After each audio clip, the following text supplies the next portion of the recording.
sede de sucesso. Ele nasceu numa cidadezinha do interior, cidade de 8.000 habitantes, filho de agricultores e irmãos de 3 jovens conformados com a vida. Seus pais eram excelentes trabalhadores do campo, tinham como objetivo trabalhar para pôr comida na mesa, afinal, comer é prioridade, ninguém sobrevive sem alimentar-se. Sendo mais moço, foi mais paparicado que sua irmã e 2 irmãos, que foram mais exigidos do que ele. Cedo foram à lavoura capinar, cortar pasto, uma vida dura que tinha só um refrigério, o fim do dia, a hora do banho e relaxar um pouco.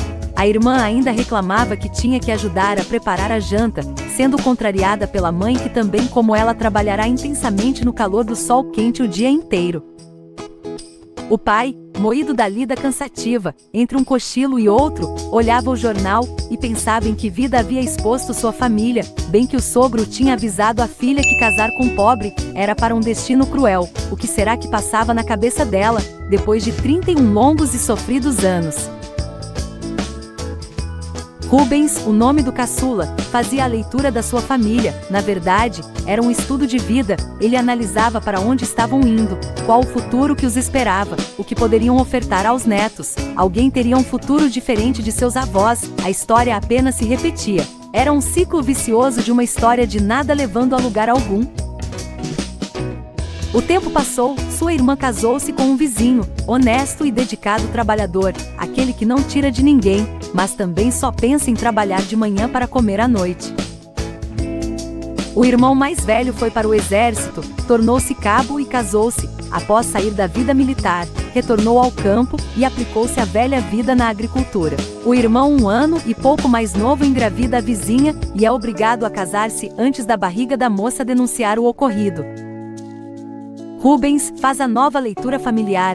Tudo era um ciclo, nada havia de diferente, o futuro dos irmãos era o mesmo dos antepassados e de seus pais, mas nas missas ele ouvia dizer que murmuração era pecado, que tínhamos que aceitar a vida como ela é. Os pobres sempre existirão, quem trabalhará para os ricos se todos tiverem dinheiro em abundância, quem fará o serviço duro, se todos forem ricos? Mas ele, Rubens, era diferente, ele não era igual aos seus, ele não nasceu para ser pobre, ele pensou: vou sair de casa, vou estudar e vou ter uma vida próspera, vou voltar aqui só de passeio no meu carrão e ainda vou comprar alguns hectares de terra e preparar uma velhice milionária. Quando anunciou aos seus pais que estava de partida, recebeu de seus irmãos que moravam vizinhos muita crítica e os pais ficaram muito preocupados, pois não entendiam por que a cabeça do caçula era tão diferente. Onde foi que eles erraram na criação? Um empurrava a culpa para o outro, dizendo que o filho fora muito protegido e demorou muito para ir trabalhar na lavoura e assim, criou-se um clima de discórdia no casal.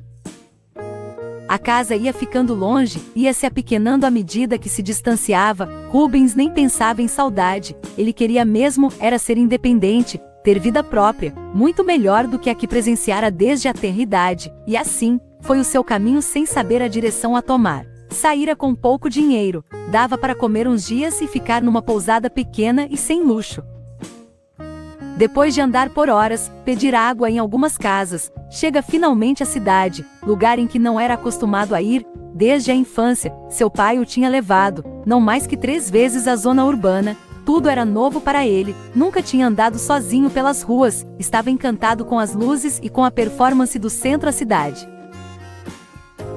Mas era hora de trabalhar, haviam-se passado alguns dias, o encanto já não era o mesmo, o dinheiro estava acabando, a dona da pensão já tinha conseguido alguns trabalhos para ele, pois ficará com medo de não receber o aluguel. No outro dia, acordou cedo, estendeu a cama e foi em busca de uma ocupação para conseguir mais dinheiro. Depois de horas chegou a um estabelecimento alimentício, que o dono era o seu Walter, que o empregou. Trabalho árduo, difícil, ele pensava que só a lavoura era cansativa, ali, além do patrão bigodudo ser intransigente, perfeccionista e muito exigente, os clientes também exigiam dele velocidade e agilidade, que ele descobriu que não eram a mesma coisa. O tempo ia passando, meses, mais de ano, e agora? Era só ele mesmo, só havia trocado de endereço, o ciclo se repetia, era a mesma vida que ele aborrecia, porém de uma outra forma. Determinado, completou na cidadezinha o ensino médio e rumou para a faculdade na cidade grande, distante vários quilômetros de suas raízes familiares.